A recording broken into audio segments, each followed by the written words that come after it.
you heard me proclaim in the presence of many witnesses, and entrust them to reliable people who will be able to teach others also. Take the teachings you heard me proclaim in the presence of many witnesses, and entrust them to reliable people who will be able to teach others also. Take the teachings you heard me proclaim in the presence of many witnesses, and entrust them to reliable people who will be able to teach others also. Take the teachings you heard me proclaim in the presence of many witnesses, and entrust them to reliable people who will be able to teach others also. 2 Timothy 2:2. Hallelujah, 2 Timothy 2:2. Praise the Lord. 2 Timothy 2:2. You and me, let us proclaim the gospel. 2 Timothy 2:2. Hallelujah. 2 Timothy 2:2. Praise the Lord. 2 Timothy 2:2. You and me, Let us proclaim the gospel of Jesus Christ.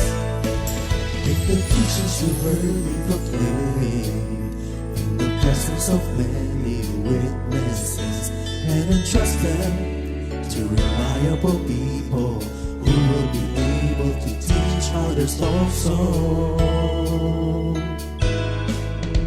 take the teachings you heard me proclaim in the presence of many witnesses, and entrust them to reliable people who will be able to teach others also. 2 Timothy 2:2. Hallelujah, 2 Timothy 2:2. Praise the Lord. 2 Timothy 2:2. You and me, let us proclaim the gospel. 2 Timothy 2:2. Hallelujah. 2 Timothy 2:2. Praise the Lord. 2 Timothy 2:2. You and me, Let us proclaim the gospel of Jesus Christ.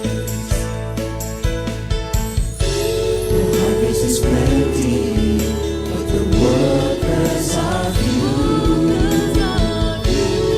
As for me and my house, we will serve the Lord. We will serve the Lord.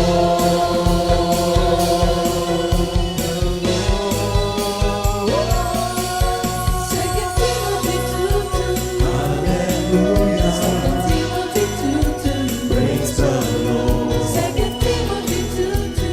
You and me, let us proclaim the gospel.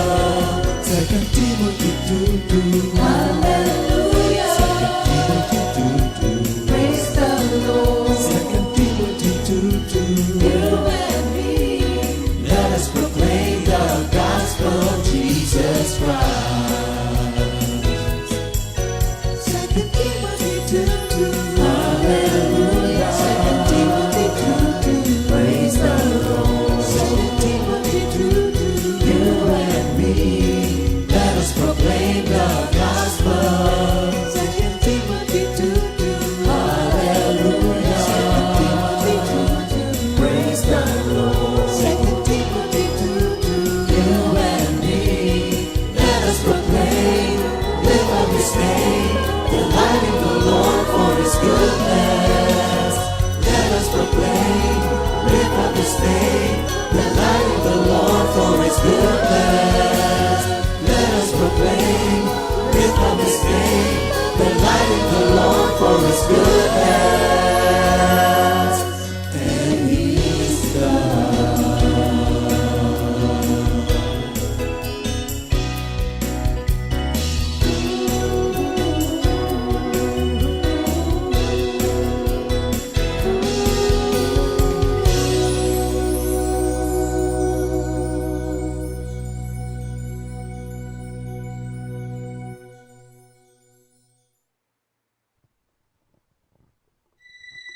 You changed my mourning into dancing. You changed my sadness and made me glad. I will sing to you and not be silent. Lord, I will praise your name. Sing praises to the Lord, you who belong to Him. His anger lasts for a moment, His faithfulness will last for all time. I will sing praises to our God. I will give you the highest praise. Oh Lord my God, you are worthy to be praised. Lord, you're an awesome God. You changed my mourning into dancing. You changed my sadness and made me glad. I will sing to you and not be silent. Lord, I will praise your name. Singing praises to the Lord, you who belong to Him. His anger lasts for a moment, His faithfulness will last for all time. I will sing praises to our God. I will give you the highest praise. Oh Lord my God, you are worthy to be praised. Lord, you're an awesome God.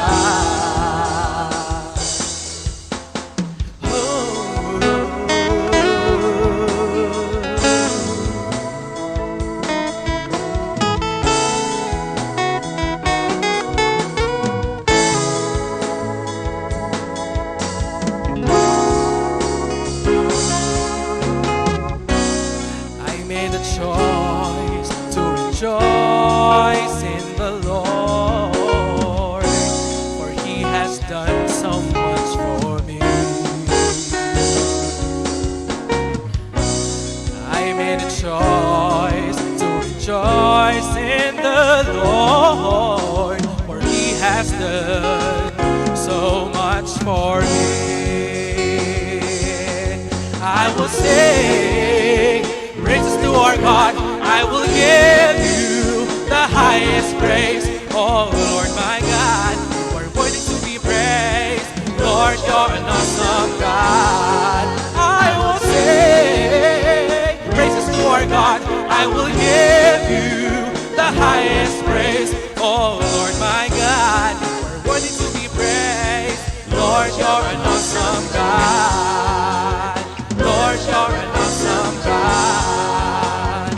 Lord, you're an awesome God.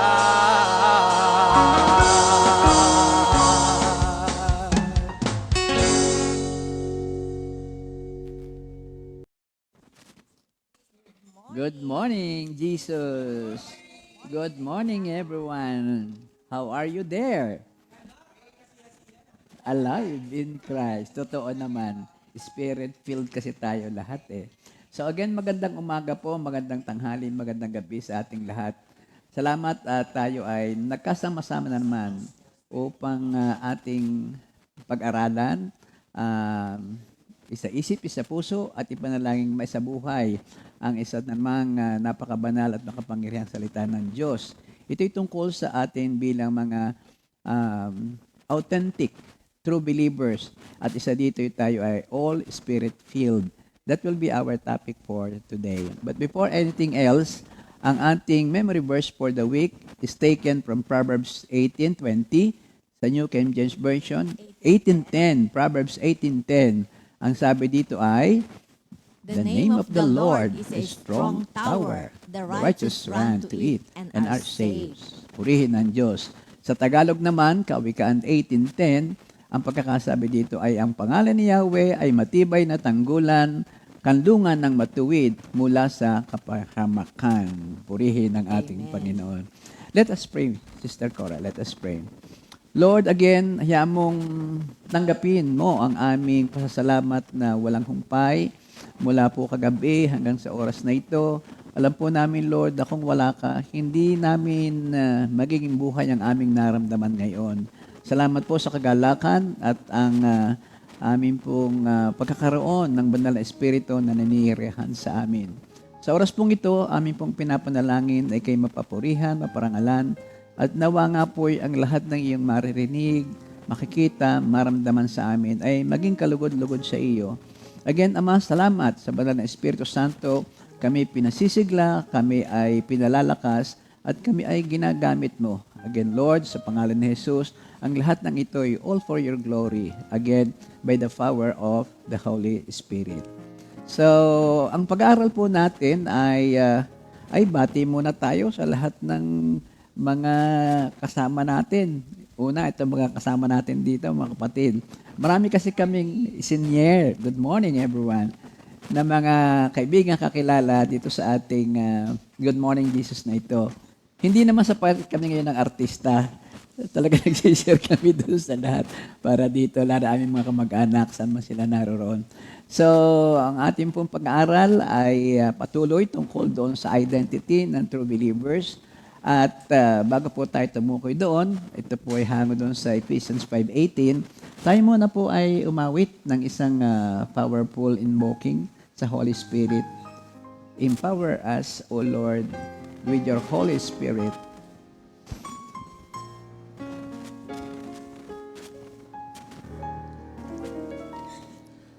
Empower us, O Lord, with your Holy Spirit. Empower me, O Lord, with your Holy Spirit. Bring out the best in me, O Lord, that I may serve you faithfully. O Lord, empower me, O Lord, empower me with your Holy Spirit. One more time. Empower me, O Lord, with your Holy Spirit. Empower me, O Lord,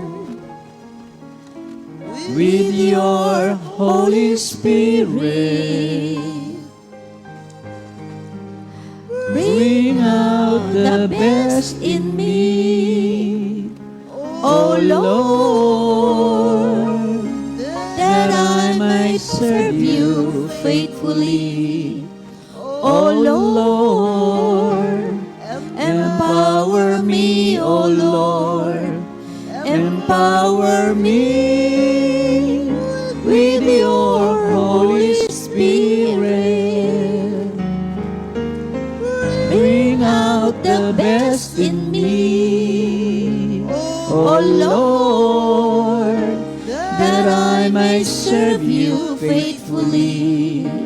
O Lord, empower me, O Lord, empower me with your Holy Spirit. Thank you, Lord. Hallelujah. Hallelujah.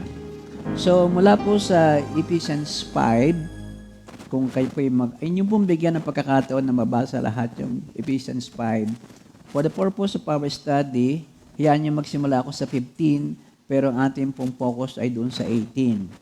Sabi sa Ephesians 5, verse 15, na ako nagsimula, kaya't mag-ingat kayo kung paano kayo mamumuhay. Mamuhay kayong lahat na matatalino at itulad ng mga mangmang. Gamitin ninyo ng lubusan para sa mabuti ang bawat pagkakataon sapagkat puno ng kasamaan ang kasalukuyang panahon. Huwag kayong maging hangal, sa halip, unawaan ninyo kung ano ang kalooban ng Panginoon. At sa verse 18, huwag kayong maglalasing sapagkat sisirain lamang yan ang inyong buhay. Sa halip ay dapat kayong mapuspos ng Espiritu. Sa wikang Ingles, sa NIV, do not get drunk on wine, which leads to debauchery, and instead be filled with the Spirit. Hinuhukad na rin po yung sa New Living Testament version.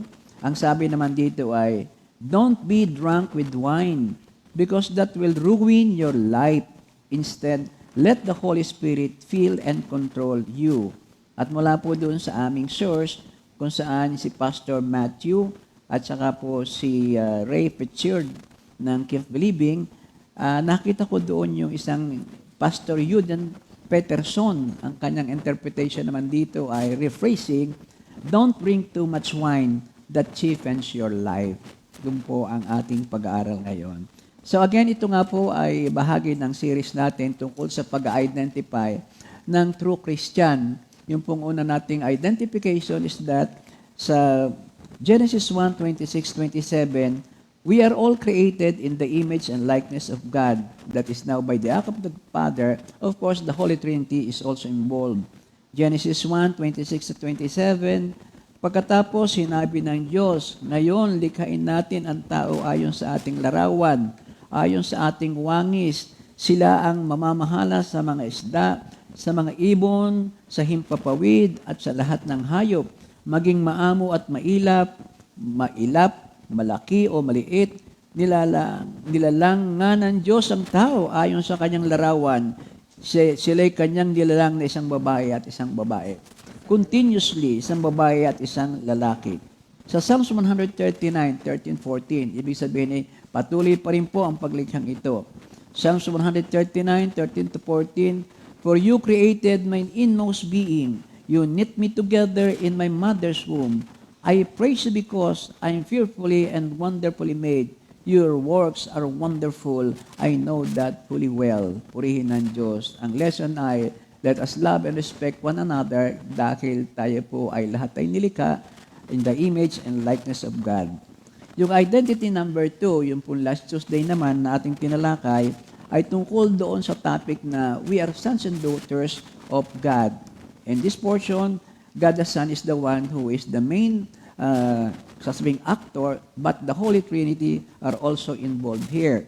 Sa John 1:12-13, subalit ang lahat ng tumanggap at sumampalataya sa Kanya ay binigyan niya ng karapatang maging anak ng Diyos. Sila ay naging mga anak ng Diyos, hindi dahil sa isinilang sila ayon sa kalikasan o sa kagustuhan o sa kagagawan ng tao, kundi ayon sa kalooban ng Diyos.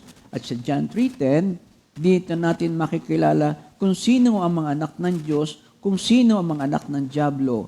Ang sino mang hindi gumagawa ng ayon sa kalooban ng Diyos ay hindi umiibig sa kanyang kapatid, ay hindi anak ng Diyos. So little by little, there is now a separation of the saints and the unbelievers. Anak ng Diyos, anak ng Diablo.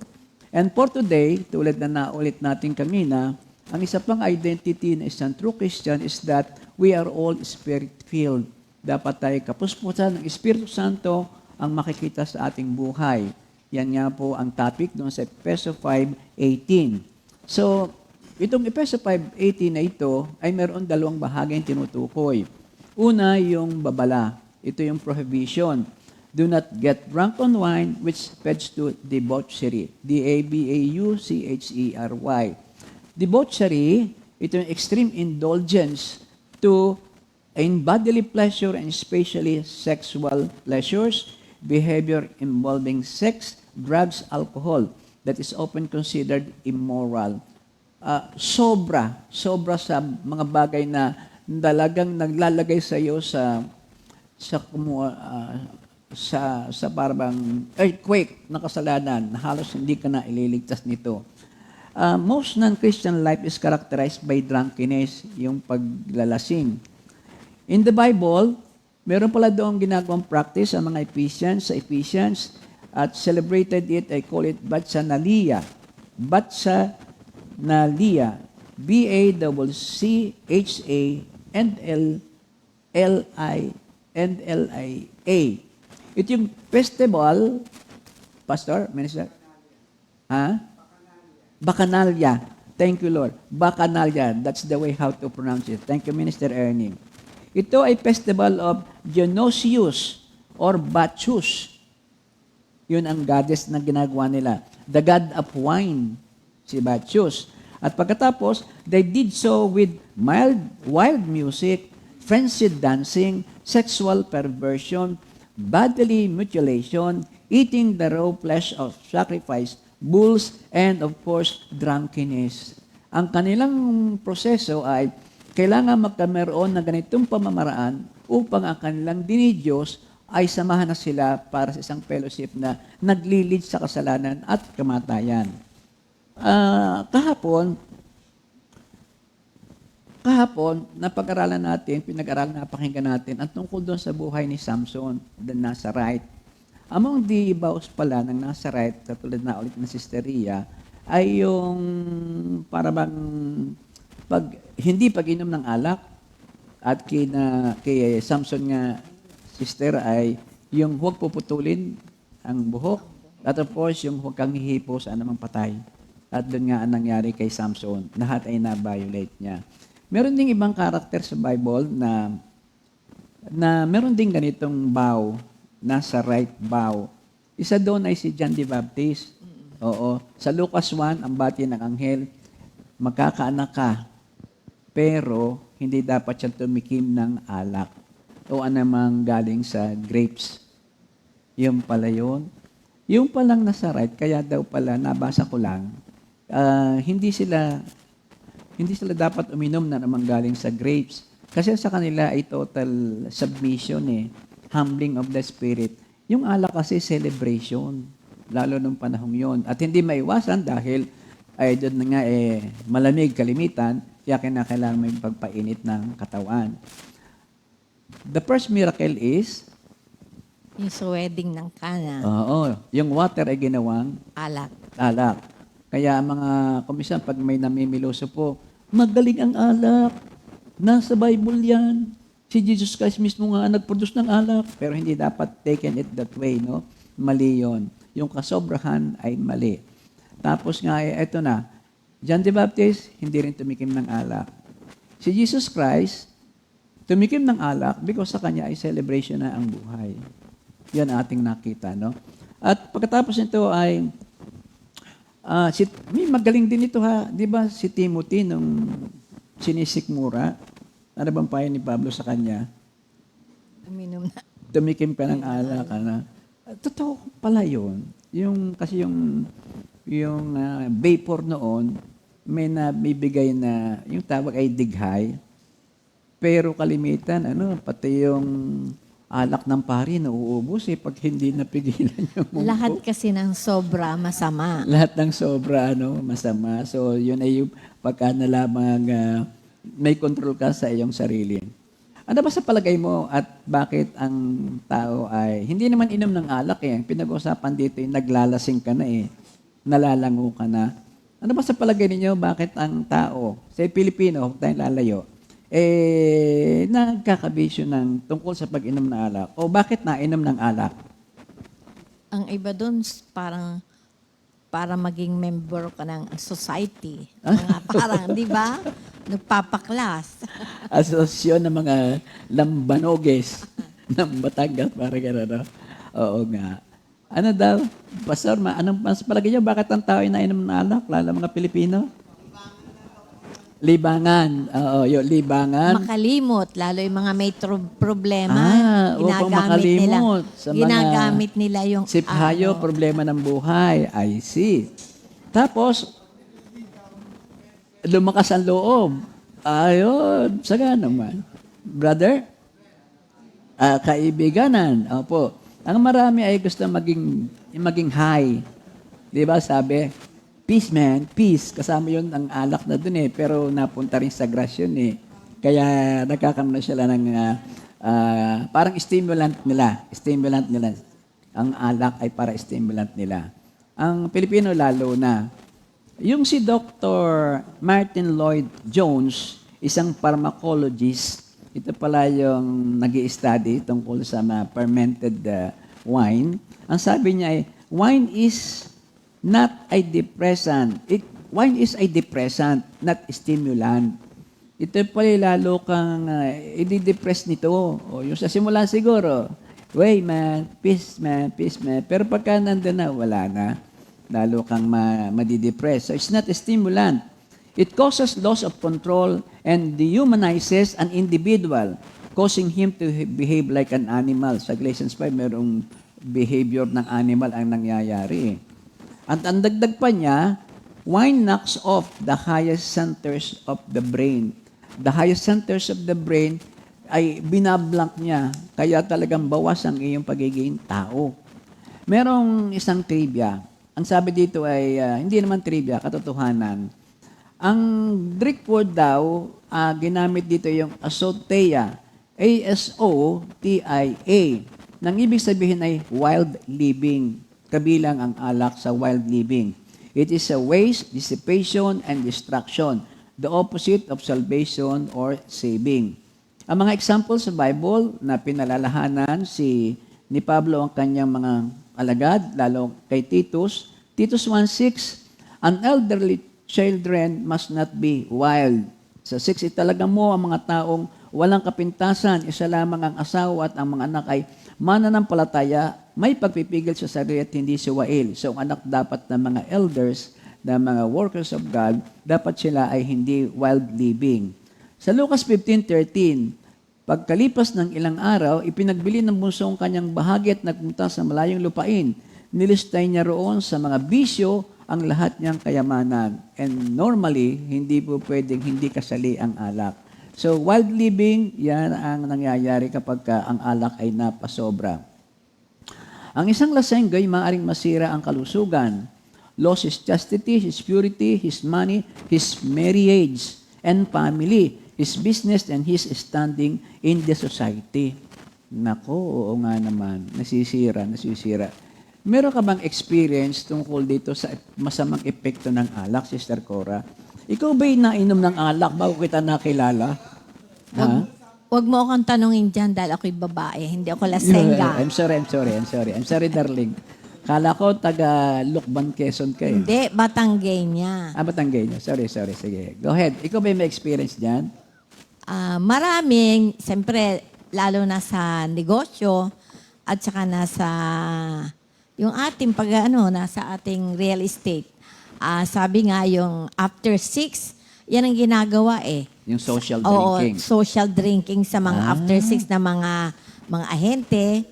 Pero pagkatapos hindi naman social drinks, nagiging nagwawala ng iba. Kasama ba tayo doon? Hindi. Hindi. Kasi napunta agad tayo sa dumating agad ang kompi sa real estate eh. Kaya hindi kami napasama doon. Di ba ikaw ay nagtitinda ng lambanog noon?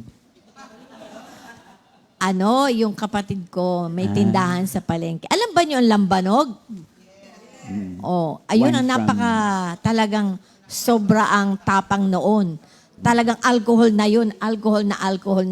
Masisira na ang bituka ng iinom noon. At utak, Pero matatapang ang bituka ng mga Batanggenyo. Sa anong experience mo nung nagtitinda? By the way po, bago si Cora ay mag-share nung kanyang, siya na may ginamit lamat na tulong sa kapatid. Doon sa palengke kami, may pwesto doon. Itong sa amin, tapos katabi namin. Ito naman nakikakora. Just a distance throw away. Just a glance throw away. Yan. Tuwing linggo, kami nagpapa-cute sa bawat isa. Magtitinda ko doon sa amin, siya namin nagtitinda doon sa kanyang kapatid. Ang sa amin ay grocery, ang sa kanila naman ay lahat ng bisyo ng mundo. Yung lambanog lalo na. Ba't tuwing linggo ang gulo doon sa inyo? Mahirap talagang itinda yung lambanog. Alam mo, naranasan ko na, ako naman hindi nagtitinda. Kung sa taga-abot lang ng pera. Kung saan ay kahera, ng aking kapatid. Pero makikita nyo, iinom isang shot, mamaya magkakagulo na. Nariyan ang takbuhan, suntukan, makikita mo ang lalaki ng mga daga. Alisong. Kaya nakakatakot talaga yung maglalasing.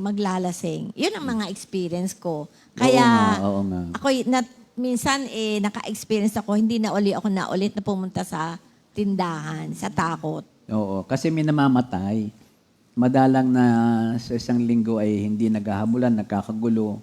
Meron talagang namamatay. Yun epekto ng paglalasing. Yun. Ang sa akin naman ay dati social drinking. I avoid hard liquor, beer, parang ganyan. Pero hindi ako mawili sa bisyo. Mga kapatid, thank you Lord. Gusto kong manigarilyo kasi ang mga barkada ko'y naninigarilyo. Pag bubukas ng tindahan, nagsisigarilyo muna ako ng isa. Pag nagsasarado, isa pa rin. Hindi talaga ako mawili. Hindi rin ako mawili sa sugal. Talagang naiingayan ako, tsaka naiinip ako. Hindi rin ako mawili sa alak. Glory to God ito ha. Kasi ang alak sa palagay ko hindi talaga But pamaya-maya lasing ka na. Ay, one time pala sister, ako pala yung nalasing, yung palang unforgettable experience ko sa lasing. Noong nag-blow out yung bagong dating na governor sa Batangas. Ako po yung nangungontrata sa Batangas sa Provincial City Engineers Office. Bagong dating ang governor. May bago siyang administrator. Biro mo pagkarating doon, okay, ay lagi nang may alak. Ay di, tikim. Hanggang naramdaman ko kayo nahihilo na. Hanggang may narinig akong hindi ako natuwa. Yung palang alak ay nagpapabara ko kahit ikaw ay duwag. Oh, pastor, ganun yun. Oo. Nalakas ang loob. Nalakas ang loob. Abay, kararating lang yung aming ninong na kumbaga ni provincial engineer. Ay, mayat tinuruan, pinulaan, bakit daw ganito? Biro mo, Sister Cora, ay, kwento ko ba sa iyo? Hindi. Nagsalita ako, pinagalitan ko yung administrator. Sinangga ko ng nininong, mabuti na lang. At ganun pala. Ako na siguro may pag nagagalit, whether lasing o hindi, hindi naman makapagtaas din ang boses. Pero ako'y sinanggahan. Sabi, wag. Yun, umalis na ako. Ay, ikinwento sa akin ng driver na ang mga nasabi ko raw matindi rin. Kaya yun ang pinakadelikado pa ikaw ay naglalasing. Ay, hindi naman ako naglalasing na kahit nga ang aking social drinking ngayon ay para bagang nung kailan ay pulutan. Isang shot at humanda ka sa pulutan. Isang beer at humanda ka sa kwento. Yun ang aking participation. Pero ngayon, totally wala na. At hindi na rin ako nagpapadala ng pulutan. Pero kay may kakilala, isang kakilala mo rin. Ako na may humingi sa kanya ng pahiling turot para ikwento ito. Yung paglalasing na yan, akalain ba niyang, okay naman, mababait naman, responsible naman. Aba, nangyayari pala tatawagan siya ng kaibigan at pagkatapos ipasusundo yung asawang lango. 1:00, 2:00 ng gabi. Ayun, pagdating sa bahay, Kasi hindi makapag-drive. hindi Kaya na siya ang makapag-drive. nagdadrive. Nalasing yun. Fast forward, kasalanan yun ng pastor doon. Alam mo, nagsabi sa akin ng pastor, sinabi ko sa kanila ang tungkol sa ganyan, masama yan sa kalusugan at hindi. Pero hindi nasabi daw niya na yan ay package ni Satanas. Yan ay lagi ng alak, babae, sugal. Ako'y nagtanong kanina sa mga kapatiran, yan daw ABC, yung ABS-CBN. Itinanong ko sa mga lalaki, ano bang ibig sabihin ng ABS-CBN? Alak, babae, sugal. Yung CBN, walang maka-coin ko anong ibig sabihin noon. Itinuro ko kay Sister Jam kasi galing siya sa ABS-CBN. Hindi rin niya malaman. Anyway, pabayaan natin yun. Ibig sabihin lang siguro, ang interpretation, basta namang vision na bigay ni Kaaway, alisin mo na yan at yan ay kumunoy. Kasi at package yan Yung naka-package. Yung nakatago pa diyang CBN, baka hindi mo alam yun. Yun ilalo na matindi. No way out ka na siguro doon sa end. Pagka ganyan tayo. So yun po ang isa nating dapat na tingnan at dapat nating unawain. Never, at kasama sa ating pagtitrain sa ating mga mahal sa buhay, sa ating mga anak.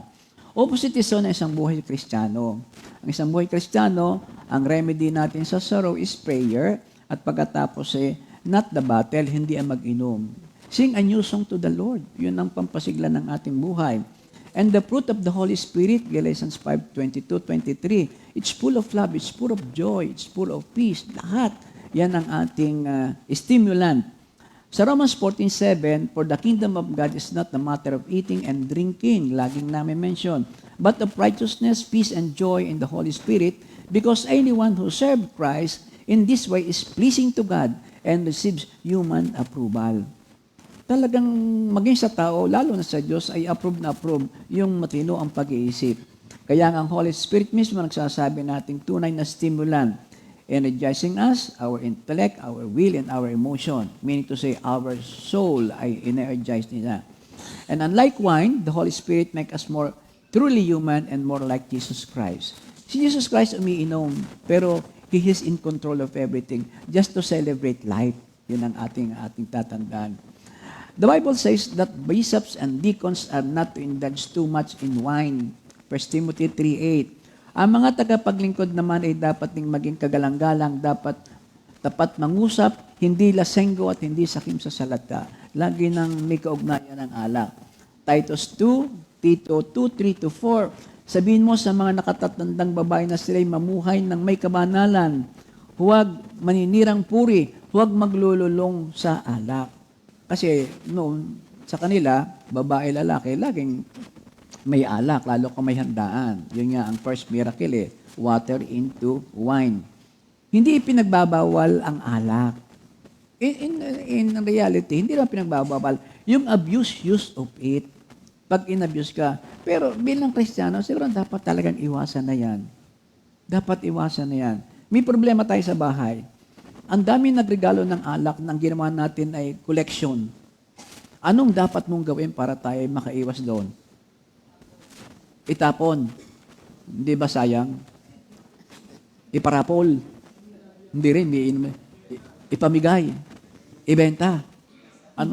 Di magiging ikaw ang part, magiging part ka rin yung pag ipinimigay mo. Minister Otan, gagawin? Oo nga. Ang nagpadala at ang ay parehas din. Nakakalito pala yung regalong yan. No? Kung itatapon mo naman, okay lang, itapon na. Parang inilibing mo na siya. Alsin sa bote kasi pag may nakahukay niyan, uy, masarap ito, aged. Ayun yung alsin din sa bote, parang i-display na lahat para maalala mo ang mga nagregalo sa iyo. Ang dami pa ng mapapaikot-ikot natin sa pag-aaral na ito, pero wala pang lesson. Okay nga. So yung mga kapatid ang ating nakita, una ay talagang ating iwasan na. Huwag nang iinom at huwag nang hahawak, huwag nang titigil, huwag nang magregalo ng alak. Bilang mga tunay na Kristiyano, hindi natin kailangan ng pampabuhay ng dugo. Yung pala isa, pampabuhay pa ng dugo. The Holy Spirit is all we need to lift us up in our spirit. Ang buhay ng Kristiyano ay masayang tunay, masayang tunay, masayang tunay. Sapat na yun. Tunay na masayang Kristiyano. Tayo nga, ang mga tunay daw na lalaki, yung mga Kristiyano na spirit-filled na hindi na talaga pwedeng takusin tungkol sa alak na yan. So mga kapatid, yun ang una. Meron dong tinatawag na babala. Huwag iinom, makasira na yung pagkatao, makasira na yung katawan. Ang pangalawang bahagi ng Ephesians 5:18 ay ito yung may utos, merong command. Mas magandang ipalit. Be filled with the Spirit. Sa halip ay dapat tayong mapuspos ng Espiritu Santo. This is addressed only to those who are believers in Jesus Christ, para lamang sa mga manampalataya. Yun ang isang i-stress lang. Para sa manampalataya, at kung yung mga nakikinig na hindi manampalataya ay pakinggan ito, that's part of the first lesson coming from the Bible. Yun na yung atin ng evangelization para sa kanila. Sa mga Kristiyano na, sa 1 Corinthians 6:19-20, hindi ba nyo alam na inyong katawan ay templo ng Espiritu Santo na nasa inyo at pinagkaloob ng Diyos sa inyo? Hindi nyo pag-aari ang inyong katawan sapagkat binili na kayo ng isang halaga. Kaya't gamitin ninyo inyong katawan upang maparangalan ang ating Diyos. Huwag sisirain ang ating katawan. Gamitin ito sa pagpaparangal, sa sipag, sa paghayo, at sa lahat ng bagay na magbibigay puri sa Diyos at makikita sa atin si Kristo. Ano ba ang Spirit-filled Christian? Ano ba? How can we define it? Ano nga bang ibig sabihin ito? First of all, it has nothing to do with baptism in the Holy Spirit. Yun ay indwelling. Yun ang first and last na dapat na makita. Baptism in the Holy Spirit or sealing with the Holy Spirit is non-repeatable. Once and for all experience. At kalimitan, ito yung nakuha natin sa Life in the Spirit seminar. It is one time. So ano nga ba ang maging puspos ng Espiritu Santo? It is to be under the controlling influence of the Holy Spirit. It also means to be led and energized by the Holy Spirit. To be filled with the Holy Spirit is to be controlled by the infinite third person of the Trinity. So the key words ay tayo ay control, energized, and led by the Holy Spirit. The word is control. So, being filled with the Holy Spirit ay continuously, it is continuous act of the Holy Spirit in us. Siguro yung example noong, kita mo ba sister yung sailboat, yung may layag ba ang tawag doon? Yeah. Raise the sail, para maganoon. Tatakbo ito ng maganda at matulin kapag iniayan mo sa hihip ng hangin. So to be filled by the wind, itong sail natin ito, yun ang being filled by the Holy Spirit. Alisin mo yung sail na yan, walang Holy Spirit, hindi ka tatakbo. Drifting ang mangyayari sa atin. Ganon din, the same way, a person who is filled with wine is controlled by that wine. Kung yung wine ang laging nalaman ng iyong puso at isip, pagkagising mo, alak ang iyong hawak, ang musal. Pag bago ka tumulog, alak pa rin yan. Yun ang magiging buhay natin. Kaya nga, nawawala ang kanyang pagkatao, ang isang taong lango sa alak. Sa halip, asal na isang hayop makita sa kanya. Nariyan ang, ito yung, excuse baka may ma-interpret kayong isa dito. Jumijingle sa wall.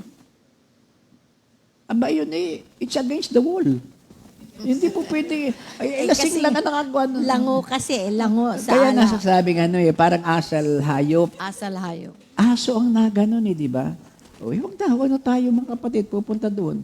At yun ay hindi dapat nating gawin.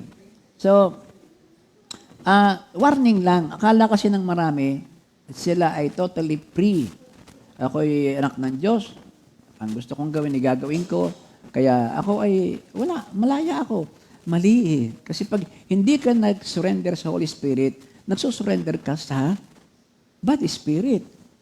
Akala mo lang yan, napaka-mapaggalin lang ng masamang espiritu. Kaya pag ipinagpatuloy mo yan, pag nakita mo, pag nagising ka, wala, hindi ka na makakabangon. Sa Ephesians 2:2, nung una'y patay kayo dahil sa inyong mga pagsuway at mga kasalanan, sinusunod nyo noon ang masasamang takbo ng mundong ito at napapailalim kayo sa pinuno ng makapangyarihan sa himpapawid. Ang Espiritong naghahari sa mga taong ayaw pasakop sa Diyos. Ayaw mong pasakop sa Diyos, huwag mong sasabihin ikaw ay free, ikaw ay neutral. Walang pwedeng sumakop sa iyo. Kahit pa si governor, kahit pa si mayor, kahit pa ang pulis. Hindi sakop pa ng masamang espiritu ng evil. Lagi nang ganoon ang tao. He is completely controlled by Spirit and that's exactly what the Spirit wants him to do, fulfilling its lust, thoughts, and desires. You may glory in your freedom and independence and individualism, but it's also a false thing. Ito'y hindi maganda. Ito'y masamang espiritu. Akala mo lamang kayo nag-glory, napupuri, ikaw ay independently, yung individualism, hindi ka freely moving, ikaw ay in control. At you can be free only in Jesus Christ. If the Son sets you free, you will be free indeed. Sa John 8:36. Thank you, Lord. The Spirit-filled life is the condition in which every Christian is to live.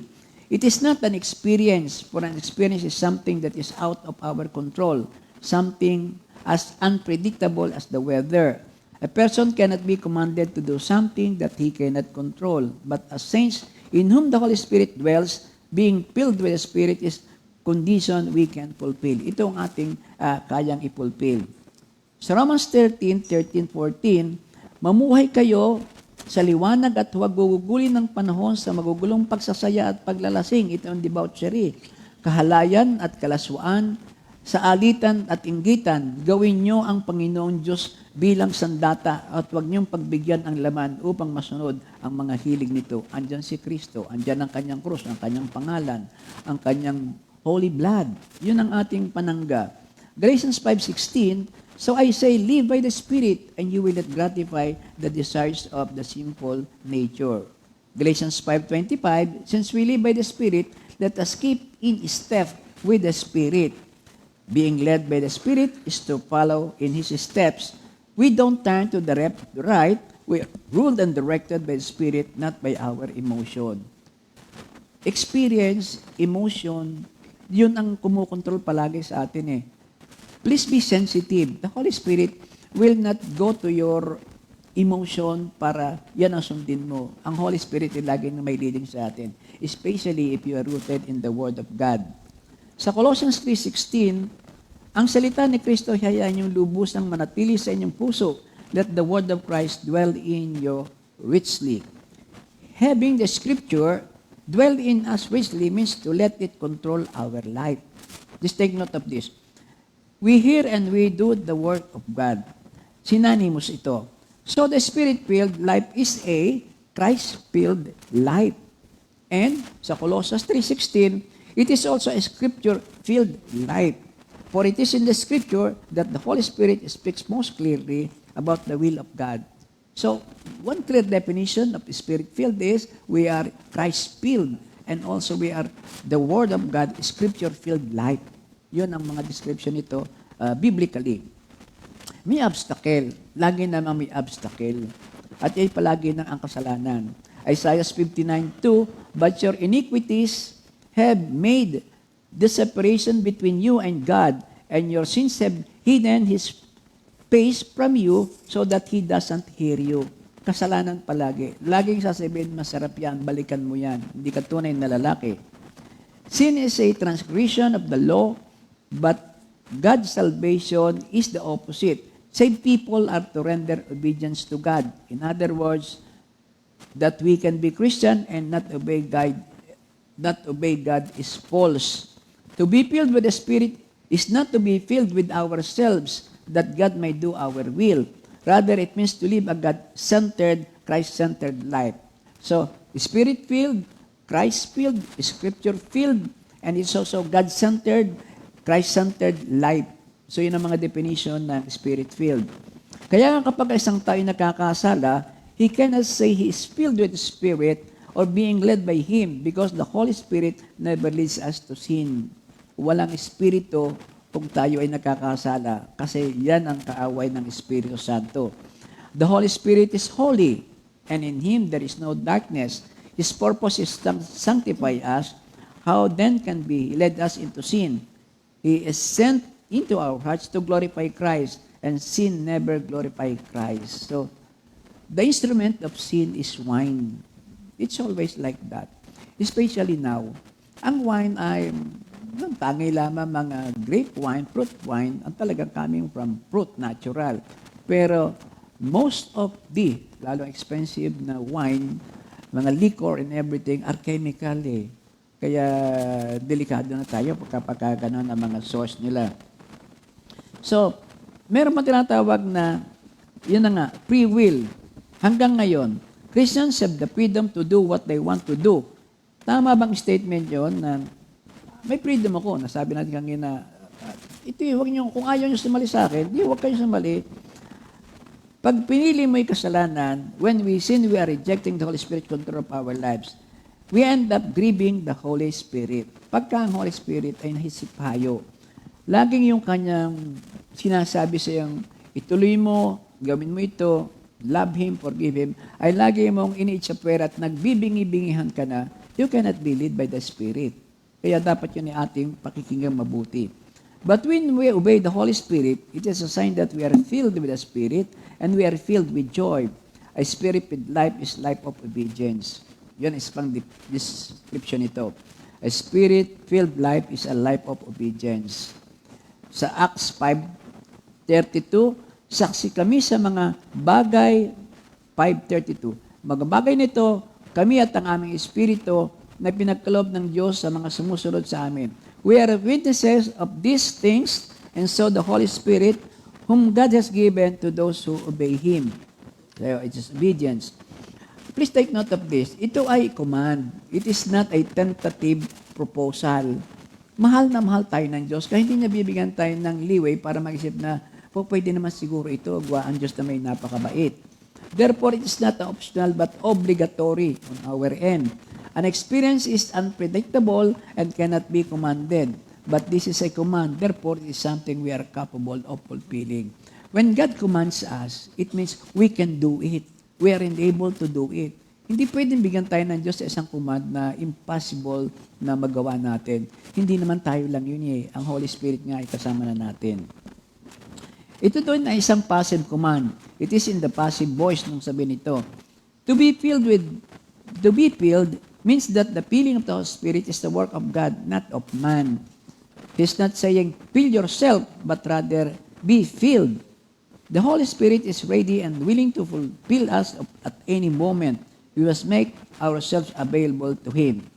Another term for this is fallibility. Fallibility. It is taken from the common word na piritap. Pilirap. Para mapakay kayo ng naka-kotse, nabuhos ang gasolina, punta ka sa gasolinahan, at sasabihin mo sa nagagasolina, pilirap. So dapat tayo ay fillability.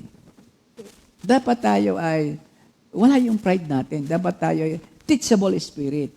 Yun pang isang spirit-filled. I am empty, I want my car to be filled with gas. Yun, it's need plus desire. When you need to be filled with spirit, becomes your great desire, you will be filled over and over again every time. Yun pala, fill it up. Yun pala dapat nating, Lord, punupusin mo ko ng kabanal ng Espiritu Santo. Lalo sa araw na ito, mga pupuntahan kong ito, hindi ko kayang suunging mag-isa. Praise the Lord. Amen. Ikaw, sister, matanong kita, ano nakita mong bahagi sa lesson na ito? How can we? I defined it, so we may say, what is being filled by the Holy Spirit? Pwede ba yung sinabi mo sa akin na, but how can we be filled by the Holy Spirit? Pwede ba yun, sister? Yes. Paano nga ba? Paano nga tayo magkakameron ng spirit-filled Christian life? Ito kinuha ko ito kay sa sermon ni Michelle Corral. At topic ko nito yung ways to live a spirit-filled life. Sabi dito, Holy Spirit is here to lead the believers of Jesus to the path of goodness and overcome all evils. All the evil within us. Once we start allowing the Holy Spirit to take over us, we will realize that our life is less frustration, pero more happiness. Sabi nga, nasa atin na ang kabanal-banarang Espiritu. Doon sa Galatians 5:22-23 nga, but the fruit of the Holy Spirit is love, joy, peace, forbearance, kindness, goodness, faithfulness, gentleness, and self-control. Against such thing, there is no law. So, nasa atin na yung fruit of the Holy Spirit. So, may mga pamamaraan kung paano tayo makapapamuhay with a spirit-filled life. Unang-una, yung let us build our relationship with God. Deeper relationship. Pero paano? So repent and sin no more. Sabi nga dito, patuloy tayong pag nakakamaroon tayo ng nakakasala tayo lagi, humingi agad tayo ng kapatawaran. At kailangan hindi na masundan yung pagkakasalang yon. Kaya sabi nga, repent and sin no more. So the Lord is the Savior and He shall forgive us of our sins. To live a spirit-led life, we have to develop a bond or relationship with God. So bonding. Parang katulad sa ating pamilya, di ba? Tayo nakikipag-bonding sa ating mga anak, sa ating mga kaibigan. Pero bakit hindi natin gawin kay Lord? Isama natin. Katulad ngayon, pagbabanding natin sa ating mga anak, isama natin yung mga anak natin sa prayer meeting, sa pagbabasal ng Bible. So, banding na rin iyon na tinatawag na kasama pa rin natin ang ating pamilya. There are many ways nga, sabi nga dito, through which we can build this bond. It can be through prayer, reading the Holy Bible, listening to Christian music, or attending Sunday fellowship, yung mga prayer meeting. Sabi nga, isa sa banding nga ng aming pamilya, yung gabi-gabi may prayer meeting kami. So, miski malalayo mga anak namin, so through that prayer meeting, every night, nagkakasama-sama kami. So, one way na kami nagkakabanding. At kumisan, yun nga, lumalabas kami sa nakasama sa mga fellowship. So, yun ang napaka-importante, lagi isama natin ang ating Panginoon. There are many ways also through which, at kapag tayo nagsimulang mamuhay, we start living our way in the name of our Lord, and we will automatically start living a spirit-filled life. Ang sunod naman dito ay yung our active prayer life. Alam naman natin na lagi tayong nananalangin. So pray to God. sa 1 Thessalonica 5:16 to 18, sabi dito, magalak kayong lagi, palagi kayong manalangin, at magpasalamat kayo sa Diyos sa lahat ng pagkakataon, sapagkat ito ang kalooban ng Diyos para sa inyo, sa inyong pakikipag-isa kay Kristo Jesus. So the most peaceful task that we can do as Christian is to pray to God. Sa ating gabi, di ba? Tayo ay laging pagtulog, bago tayo matulog. Itong pinakamaganda, yung bago ka matulog, isipin mo muna, magmuni-muni ka, lahat ng mga pasasalamat mo, ang nangyari sa buong araw mo, pagkatapos yung humingi ka ng kapatawaran dahil lagi-lagi naman kasi na kumit tayo ng pagkakasala. So, hingi agad tayo ng kapatawaran sa Panginoon. Yun ang isa pang napaka-importante na magsimula tayo lagi mag-pray bago matulog. Sabi nga, maging almusal na palagi natin ito. Every morning, we should pray to the Almighty to fill us with the Holy Spirit to live a better day and follow His path of righteousness. Along with seeking guidance from God in all spheres of our life, we also have to remember that praying to God is not just asking for our wishes to be granted or seeking things in life. Totoo naman yun. Hindi yung kung tayo lagi na tayo hingi lang tayo na hingi. Dapat hindi lang paghingi pag tayo nananalangin. Praying to God is to be listening to His voice and understanding His will, which is through filling ourselves with the Holy Spirit. So, ang sunod naman dito yung be an active part of the Great Commission. Ano ba yun? Spread the good news of salvation. Jesus is our way, the truth, and our life. So, God has proclaimed to carry His prophetic word to the non-believers through the prophetic ministries. So, alam na alam natin yan at ginagawa natin. It is in His prophetic word that lies the message of forgiveness and a chance to live free of sin. His message carries the way to the heavenly kingdom of Jesus. To be filled with the Holy Spirit and live a Spirit-led life, we have to spread the holy words of God and take His message to the non-believers. So sa Matthew 28:19-20, go therefore and make disciples of all nations, baptizing them in the name of the Father and of the Son and of the Holy Spirit, teaching them to observe everything I have commanded you. And remember, I am with you always to the end of the age. Ang sunod dito naman yung be active in your church and in your community. Sa ating community, sa COMPI. As Christian, it is one of our primary responsibilities to help those in need. An act of kindness towards others help us lead a life filled with the Holy Spirit. As we spread kindness and positivity among the community, the Holy Spirit will take control over us and fill us with His Spirit. Sabi nga sa Hebrew 3:16, do not neglect to do good and to share what you have, for with such sacrifice, God is pleased. So, kailangan maging active tayo sa ating community, sa ating church. Ang sunod sabi dito, no man is an island. Walang solo flight na Kristiyano. Join hands with other believers. Sa Romans 12:45, in Christ we though many form one body and each member belongs to all the others. To live a Spirit-led life, we have to start involving ourselves in seeking fellowship with others. This act of seeking fellowship strengthens the faith in the Lord and His prophetic word. Taking part in the church activities and working in groups brings us closer to God. And as we take a step closer to God through fellowship and understanding that no one is above the other, because we are all created in the image and likeness of God. So we are all sons and daughters of God. We live a Spirit-filled life. Ang sunod yun, listen to the Holy Spirit. Sabi dito, to live a life that is Spirit-filled, we have to start listening to the voice of the Holy Spirit. With the Holy Spirit being a part of the Trinity, we have to obey the voice in us that guides us on the right path. As we start hearing and practicing the voice of the Holy Spirit, it will fill us. It doesn't happen in an instant. It happens gradually. Every day, the Holy Spirit fills us our souls. To be filled by Holy Spirit and lead a life based on that is something that we can attain only with faith and devotion.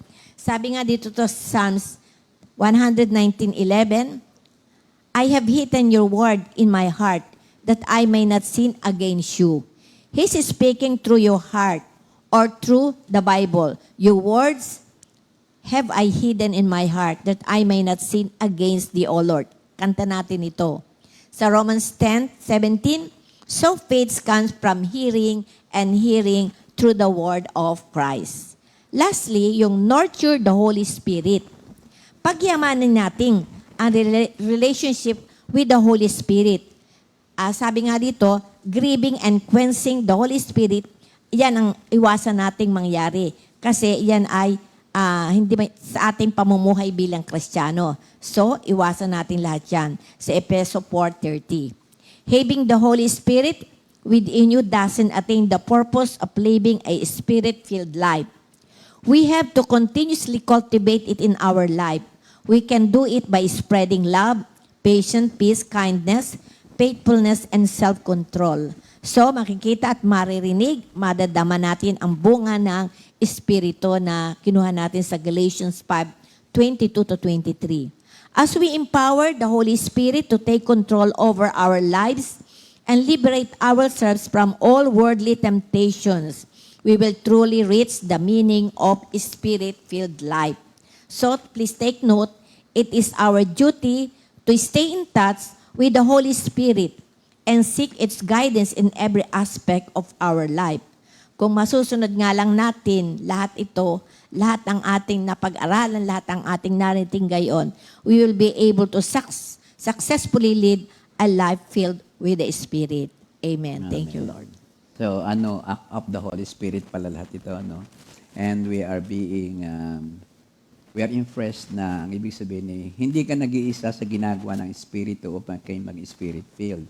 Simultaneously, lahat ng believers, yun ang ginagawa ng Holy Spirit. Yes. Kaya our brothers and sisters dapat ay involved din sa atin. All together, we praise the Lord, we glorify the Lord by living Spirit-filled. No? So, God, tao, simultaneous yan. That's the mark of a Spirit-filled life and how to, ang ganda naman. So, why ganito? May benefit ito. May benefit. As a matter of fact, we experience it already. Ang isa sa benefit of living a Spirit-filled life is that we are given power. We are given power by the Holy Spirit. Sabi nga ay, when we are filled with the Holy Spirit, He fills us with wisdom, with faith, with grace, with joy, and power. Sa Acts 6:8, Acts 13:52, Acts 6:8. Sabi doon sa Acts 1:8, Jesus said, you shall receive power when the Holy Spirit comes to you.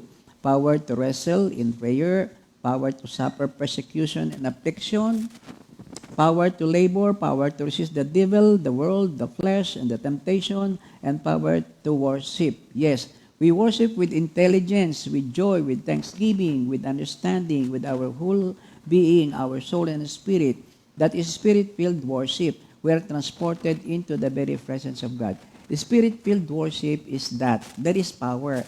The presence of God, you can see it, you can feel it. He is with us, among us. So, the Holy Spirit gives us power to witness the gospel to the world without fear. Ito rin ang reason kung bakit tayo ito na. Dati na may pagmamalaki, hiyang-hiyangang kumarap sa tao. But if we are living by the Spirit-filled life, then ito na yung power na binigay sa atin. Sino ka man, inharap sa akin ng Diyos, maririnig mo ang salita ng Diyos at ang nagawa nito sa akin. Ito rin nagbibigay ng power sa atin, yung ang ating fear ay ma-develop into faith. Remember Stephen, the first martyr? Yes. Oo, yun talagang pinagtanggol niya hanggang sa kamatayan, yung pananampalataya niya sa ating Panginoon. So, old life of being drunk, whether it was with wine or drugs, was life of dissipation. Waste yan, a reckless, hurtful, wasted life. But the spirit life of a Christian is first a disciplined life. For God did not have a spirit of timidity, but a spirit of power, of love, and of self-discipline. Yun na 2 Timothy 1:7. Ang pangalawa, over and above sa binigyan tayo ng power, it leads to a productive and prosperous life. over against the ways of the previous life. Yun ang John 10:10. Because we are honoring, we are accepting, we are believing, and we are practicing John 10:10, yung kasing mga buhay na wala, gastos lamang at magulo, yun ang naghahari, yung pagdating ng masamang espiritu. Magwasak, pumatay, at maglinglang. Pero ang kay Kristo sa John 10:10 is itong buhay na ganap at kasesya. It is a life of one blessing one another. Psalms 1, ang sabi doon yun nga, parang nakatanim sa tabi ng ilog, dahil di nalalanta, namumunga sa tamang panahon. Ano man ang gawin mo, ikaw ay magtatagumpay. Yon ang ating productive and at panghuli, the spirit-filled life is life of active fellowship. Yung sinasabi mo kanina, fellowship with the Holy Spirit, fellowship with fellow men. Ephesians 4:3, sikapin niyong mapanatili ang pagkakaisang mula sa Espiritu sa pamamagitan ng kapayapang nagbubuklod sa inyo. We are interested in other people and want to get to know them and get along with them. We are not, ako yung nakitang word, lagi ko nakita pero aking iniiwasan. Kantankerus, hindi daw tayo kantankerus. Minister Ernie, anong ibig sabihin ng kantankerus? Nakanta ka na. Tingnan ko lang.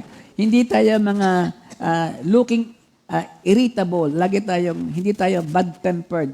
Hindi tayo pasaway. Ito yung mga tao na who insist is right. No matter what, it is not controlled by the Holy Spirit. Pagka kay kantankerus ay hindi ka controlled by the Holy Spirit. So, let's see further. Ano ba ang ibig sabihin nito? Meron ito kasing mga special consideration na dapat dating sa application sa buhay.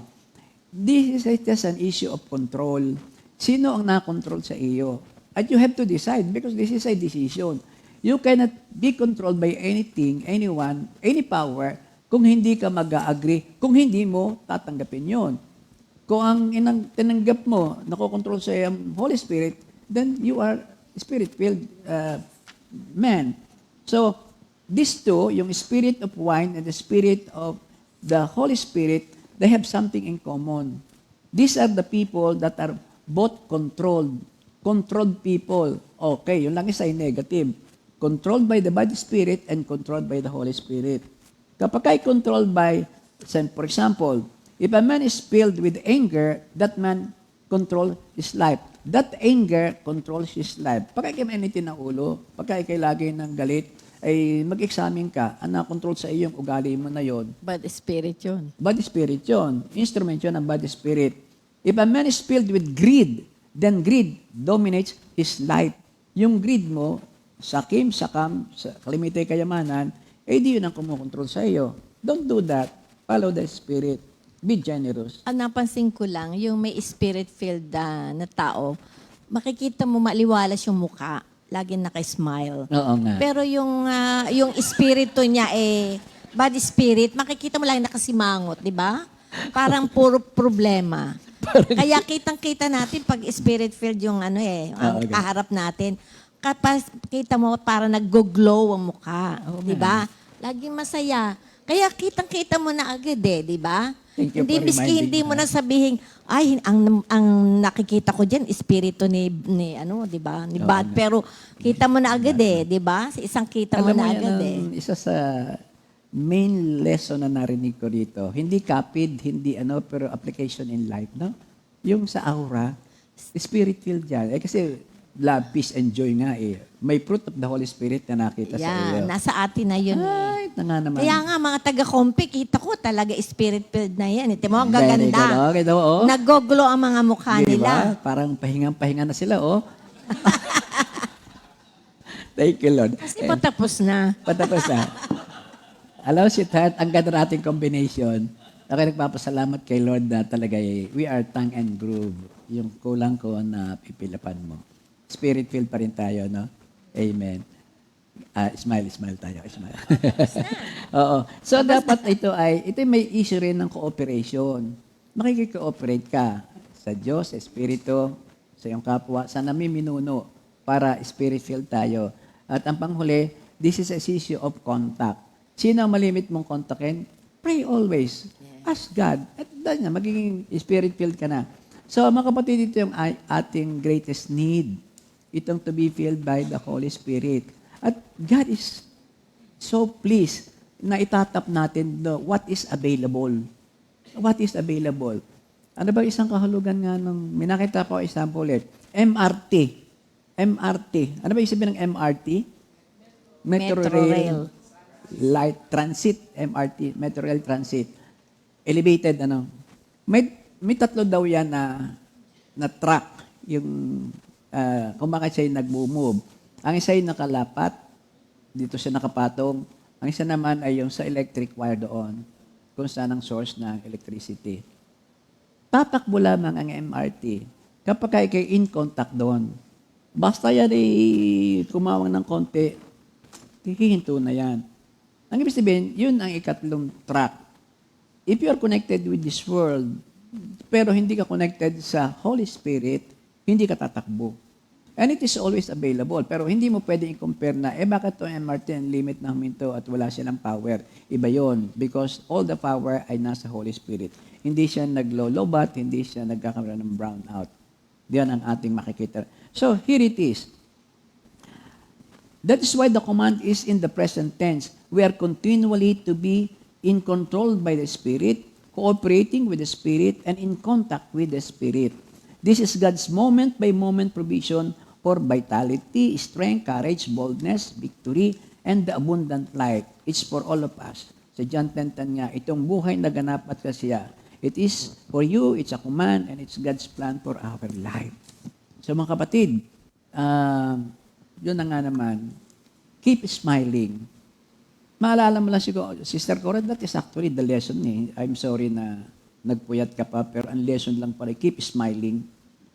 Oh, keep smiling. May That is kanta rin very yan. good. Keep smiling.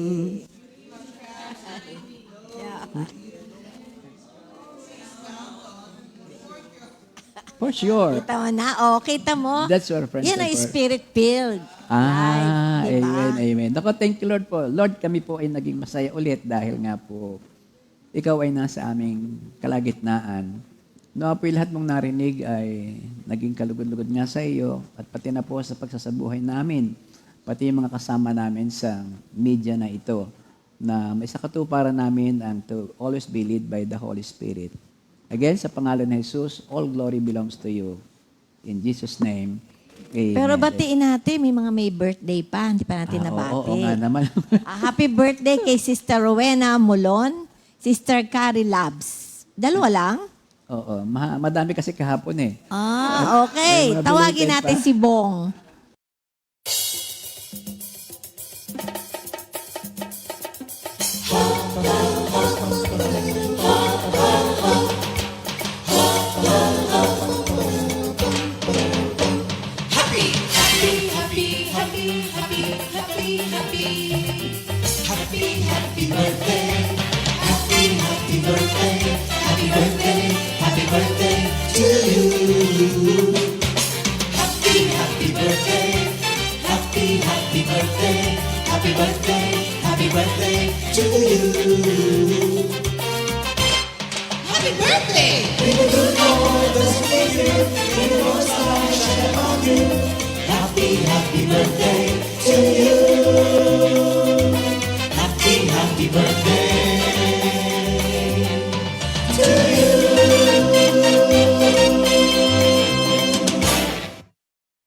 Okay.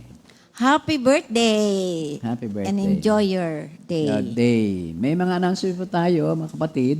At una po dito, yung LSS po ng Join Quezon City, Makati, Bulacan, that will be on September 14 sa Cramsis, Makati, 8 a.m. And reminder to all LSS attendees, dapat naka-attend na po tayo ng ating mga prayer meeting or fellowship. So, pag-pray po natin ito, kung kinakailangan ipag-fasting po natin para sa katagumpayan, para po sa ating banal na Espiritu Santo. So, for our last number tayo, ating pakinggan yung Repeat New Song of the Week. Lagi Kang Nandyan by Sister Jamie Hapin. Lagi Kang Nandyan. Nakaano rin ang ating lesson for that.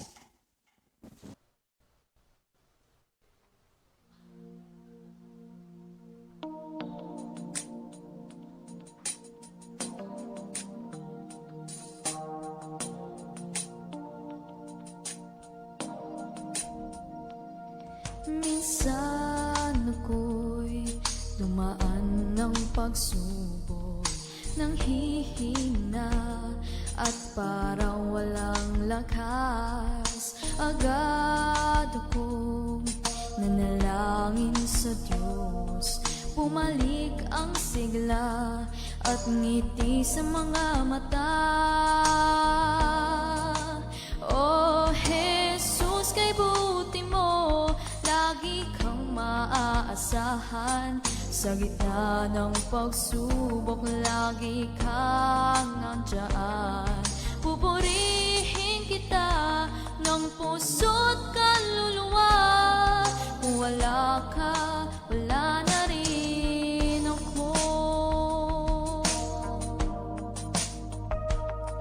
Minsan ako'y dumaan ng pagsubok, nang hihina at parang walang lakas. Agad akong nanalangin sa Diyos, bumalik ang sigla at ngiti sa mga mata.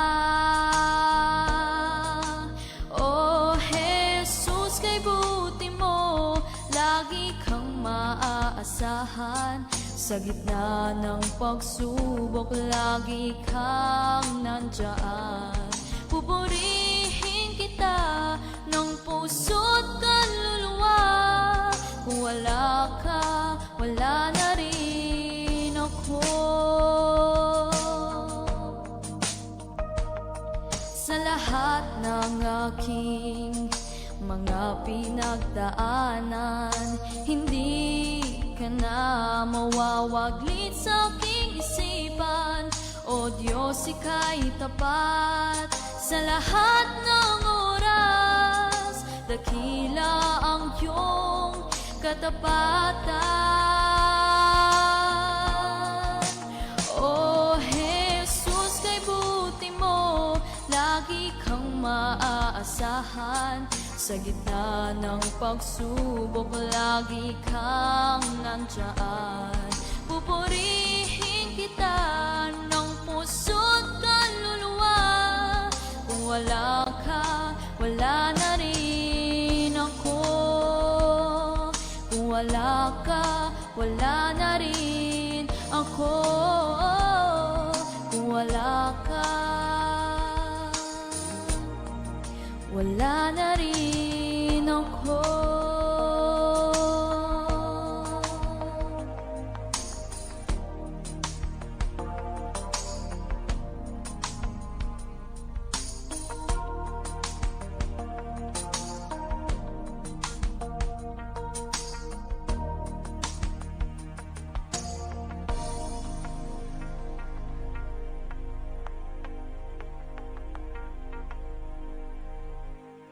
Second Timothy 2:2. Hallelujah. Second Timothy 2:2. Praise the Lord. Second Timothy 2:2. You and me, let us proclaim the gospel. Second Timothy